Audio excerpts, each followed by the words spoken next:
राज्यसभा सांसद किरण चौधरी दक्षिण हरियाणा के सूखा प्रभावित क्षेत्रों में सिंचाई को लेकर एक बड़ा कदम उठाया है। किसानों को कम पानी में अधिक उत्पादन की तकनीक से जोड़ने के लिए उन्नत सिंचाई मेले का आयोजन किया गया, जिसमें कि प्रदेश भर से किसान पहुंचे और आधुनिक खेती की जानकारी ली। राज्यसभा सांसद किरण चौधरी ने कहा कि दक्षिण हरियाणा के सूखे क्षेत्र में पानी पहुंचाने का सपना पूर्व मुख्यमंत्री चौधरी बंसीलाल और चौधरी सुरेंद्र सिंह की दूरदर्शिता के कारण साकार हुआ है। उन्होंने कहा कि उनकी सोच और योजनाओं के चलते अंतिम टेल तक पानी पहुंच पाया है। उन्होंने आगे कहा कि इसी योजना को आगे बढ़ाने और किसानों को नई तकनीक से जोड़ने के उद्देश्य से उन्नत सिंचाई मेले का आयोजन किया गया है, जहां पर किसान कम पानी में अधिक खेती और अधिक उत्पादन के तरीकों की जानकारी ले रहे हैं। ये तोशाम का सौभाग्य है और ये पूरा हमारे जिले का, खाली तोशाम नहीं कहूँगी मैं, भवानी खेड़ा, लोहारू, दादरी, अपना बाडड़ा, भिवानी, सारा जो है ये पूरा का पूरा जो है यहाँ पे काम बहुत तेज़ी गति से जो है चल रहा है, आप सब देख रहे हैं। और आज तो शाम को बहुत बड़ी सौगात जो है माननीय मुख्यमंत्री जी देंगे। और मुझे सबसे बड़ा जो है वो कहते हैं ना, संतुष्टि इस बात की है कि चौधरी बंसीलाल जी ने जो काम 70 साल पहले किया था, आज उसका जीर्णोद्धार जो है वो उनकी पोती श्रुति चौधरी वो करवा रही है, करोड़ों करोड़ों रुपए की लागत से, क्योंकि ये हमारे किसानों के लिए लाइफलाइन है। आप जानते हो कृषि प्रधान प्रदेश है हमारा, और कृषि अगर हमारा समृद्ध है तो हम भी समृद्ध हैं और आगे हम बढ़ सकते हैं। तो श्रुति चौधरी अपने ये इतनी बड़ी ये प्रदर्शनी लगाई है कि अब जो है समय आ गया है कि हमारे पास पानी का स्रोत तो है नहीं, पानी का तो स्रोत उतना ही है जितना चौधरी बंसीलाल जी के समय पे था। अब जो है वो पानी और नीचे का भी पानी जो है वो ख़राब होता जा रहा है। तो इस पानी को किस तरह से इसकी ऑप्टिमम यूज़ करा जाए, तो इसलिए जो है अब किसानों को एआई के ज़रिए और ये सारी चीज़ें जो हैं बजट के अंदर भी आई हैं कि ये किसानों को पर्याप्त मात्रा में पानी मिले, नई नई तकनीकी के ज़रिए जो है ये पाइपलाइंस और ये जो हैं ये स्प्रिंकलर सेट्स जो हैं ये लग पाएँ, ताकि किसान को उसकी सुविधा हो। इसमें ज़बरदस्त तरीके से सब्सिडी मिलती है। तो मैं किसान भाइयों को कहूँगी कि ज़्यादा से ज़्यादा अपनाएं, आने वाले समय में यही जो है ये काम आएगा।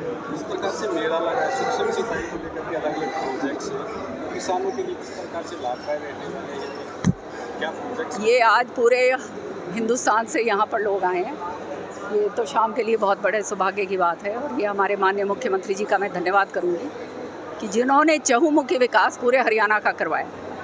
और तो शाम जहाँ से श्रुति जी अब मंत्री हैं जो है, उनके पास ये विभाग है और ये विभाग, ये बड़ा गर्व की बात है कि जो चौधरी बंसीलाल जी ने इतने साल पूर्व काम करा था उसका जीर्णोद्धार करने के लिए करोड़ों करोड़ों रुपए जो हैं वो जो है ये हमारी भाजपा सरकार अब लगा रही है। मैं माननीय मुख्यमंत्री जी का बहुत बहुत तहे दिल से धन्यवाद करती हूँ।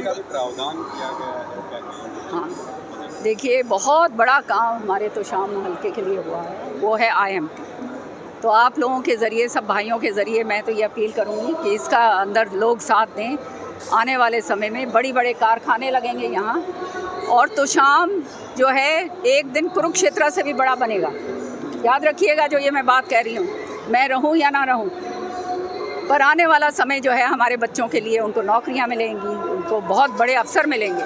तो इसके लिए जो किसान भाई हैं, जो ज़मीन देने की प्रक्रिया है, पोर्टल के ऊपर अपनी ज़मीन दें, और बहुत अच्छे भाव जो है सरकार दे रही है, 3 गुना ज़्यादा जो है सरकार जो है कलेक्टर रेट से पैसे देकर जो है ले रही है।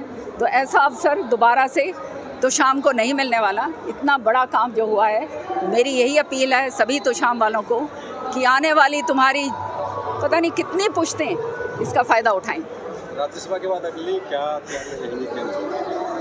सार्वजनिक जीवन में कभी काम बंद ख़त्म नहीं होता भैया। और तो शाम तो मेरा घर है, और तो शाम के लोग जो हैं, भिवानी ज़िला हो चाहे दादरी ज़िला हो, मेरे तो दिल की धड़कन है। मैं बीच में ही रहना यहाँ पर। और एक चीज़ अब आज में इस बारी मेरे मन में आई हुई है कि सुरेंद्र सिंह जी बहुत चुपचाप गरीबों की मदद कर दिया करते थे। तो उनके नाम क्या, जो एक फाउंडेशन बनाकर जो कैंसर पीड़ित लोग हैं उनके लिए जो है बहुत तेज़ी से मैं अब काम करूँ।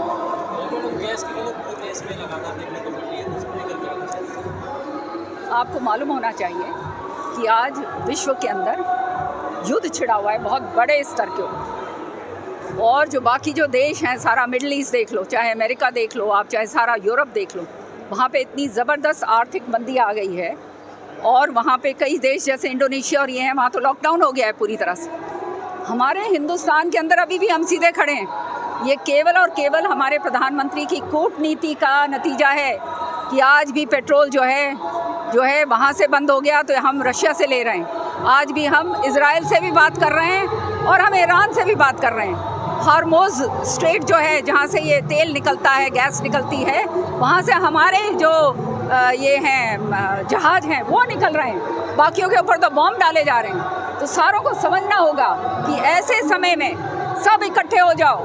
कोविड का समय जैसे था, हम फिर भी जो है भगवान की दया से बहुत सक्षम सरकार है, सोच विचार की सरकार है। माननीय प्रधानमंत्री पल दो पल उसके अंदर मॉनिटरिंग कर रहे हैं। और मैं तो इसलिए जानती हूँ क्योंकि मैं ये इस कमेटी की मेंबर हूँ, एक्सटर्नल अफेयर्स कमेटी की। मुझे मालूम है किस तरह से बातचीत करके आज जो है हिंदुस्तान के अंदर वो हालात और वो इम्पैक्ट जो बाकी देशों के अंदर हो रहा है वो नहीं आया। धन्यवाद।